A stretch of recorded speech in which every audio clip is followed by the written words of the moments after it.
Hello, everybody, and thank you for tuning in to the Liberty Report. With me today, co-host Daniel McAdams. Daniel, good to see you. How are you, Dr. Paul? Doing well. Good. And we have an exciting program today, a special guest, a special friend.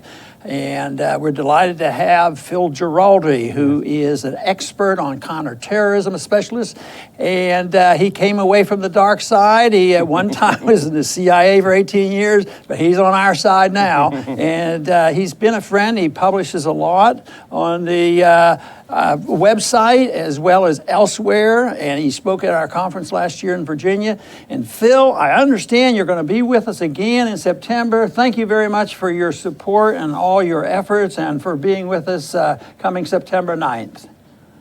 Well, I'm looking forward to it. It's really a heck of a lineup that you have, and a number of my friends who are whistleblowers and have great insights into what's been going on in the intelligence community will be speaking.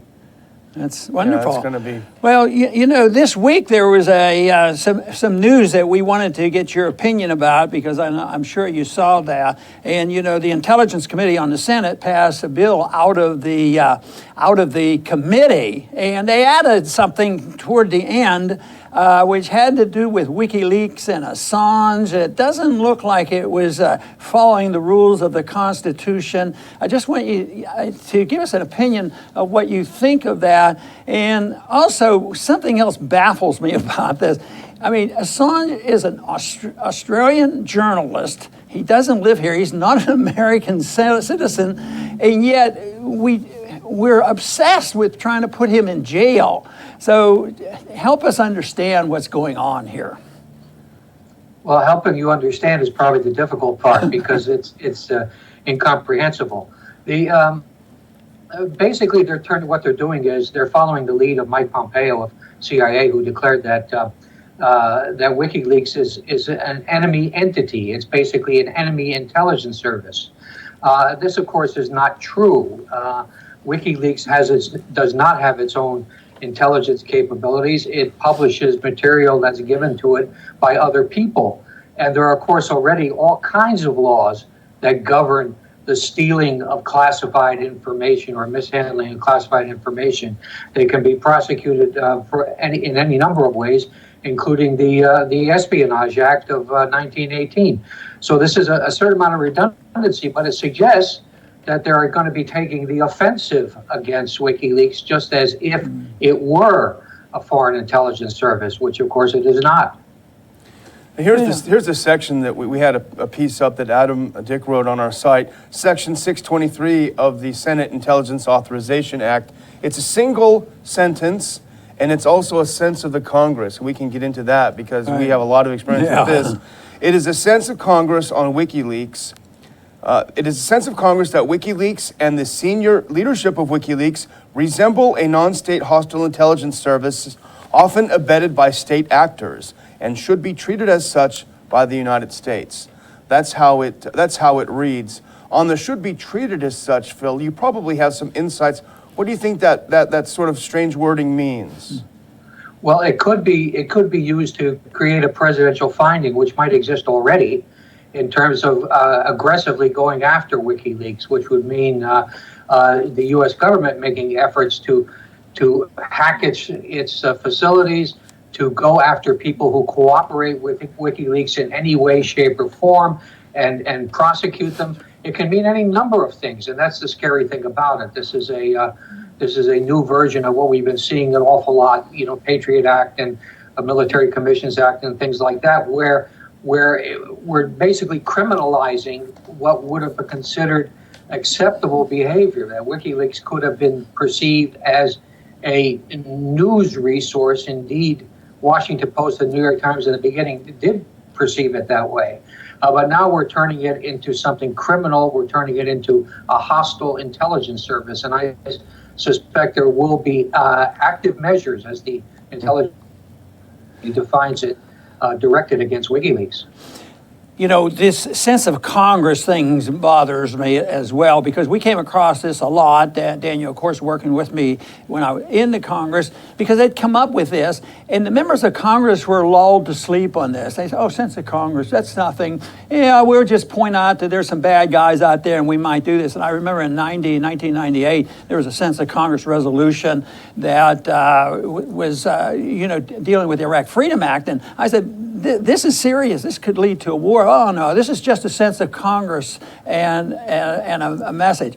But I imagine you would agree that all of us should pay a lot of attention, as well as the people in our government, that when it's a sense of Congress, that they're sort of warning us about significant change in foreign policy or any kind of policy. Yeah, I think that's precisely what we're seeing. When you see this sort of thing, it's like a red flag going up, because it indicates that there have been discussions about this sort of thing, and they're looking at options in terms of how to terminate that threat. And that's what I fear. That I think we're going to see some probably very active measures, very, very intrusive steps taken against WikiLeaks. And of course, for us, the utility of WikiLeaks as a resource to expose criminality inside the government will be damaged. Right. Yeah, and this whole issue of, you remember very well the sense of Congress, when some members would push back a little bit on it, because they often can be pretty bombastic. You're right, they would say, no, it's just a sense of Congress, don't rock the boat, no big deal. But what it does is it paves layers and layers.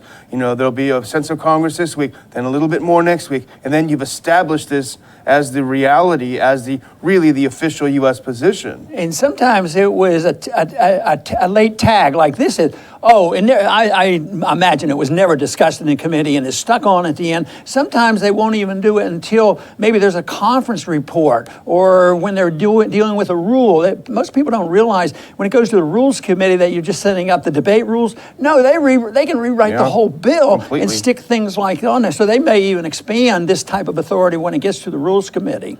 And Phil, what they're saying is really the issue that, infuriated everyone was WikiLeaks' release of this Vault 7 series of documents. And according to an Assange editorial back in April in the Washington Post, the Vault 7 highlights the incompetence and shortcomings of some of the CIA's work, and particularly the issue of creating this hacking arsenal of cyber viruses that then were accidentally released and wreaked havoc on the internet and on different users. Perhaps they're worried about some of these things coming out into the open, is why they're attacking WikiLeaks. Yeah, I mean, it's always, it's not, you can't underestimate the extent to which government doesn't want to be embarrassed.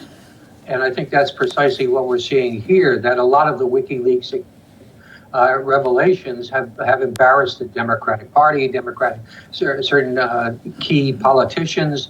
And when you're damaging the reputation of the CIA as being infallible, then you get in trouble with all kinds of personalities in the government. So it'd be interesting to see how this plays out, but I think it will not play out well. I think this is a sign that there is going to be some serious pushback taking place. Great. One article described Assange as a man without a country, and I think we can all understand why they would pick that type of a title.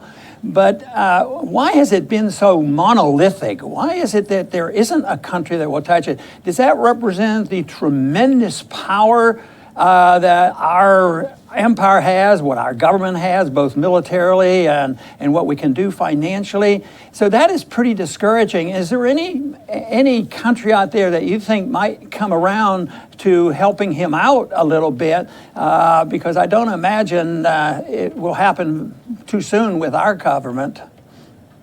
Well, I think the other countries are fearful of getting involved. The United States is quite unique in that it believes that its jurisdiction is global, and it feels that it can basically arrest anyone anywhere on the basis of some action undertaken either by the U.S. Congress or by our judiciary.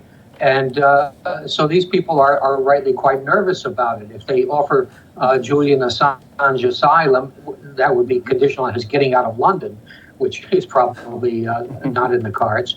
But, they basically see that there's nothing but trouble coming from this. And the United States has become preeminent in terms of stirring up trouble.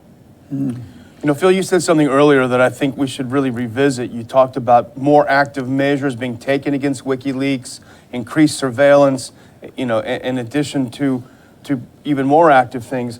What I'm wondering, and we're talking about the First Amendment, we're talking about freedom of the press. We know the Washington Post, New York Times, other publications have also published revelations that have come from whistleblowers, even classified information that's come from whistleblowers. Essentially, they do act as WikiLeaks acts. They do the same things. Now, if the U.S. government has determined that WikiLeaks is a hostile foreign intelligence service and starts taking measures, what kind of effect might that have on our mainstream media, as lapdog as it is even? What kind of a chilling effect might that have? Might they start to self-censor even more?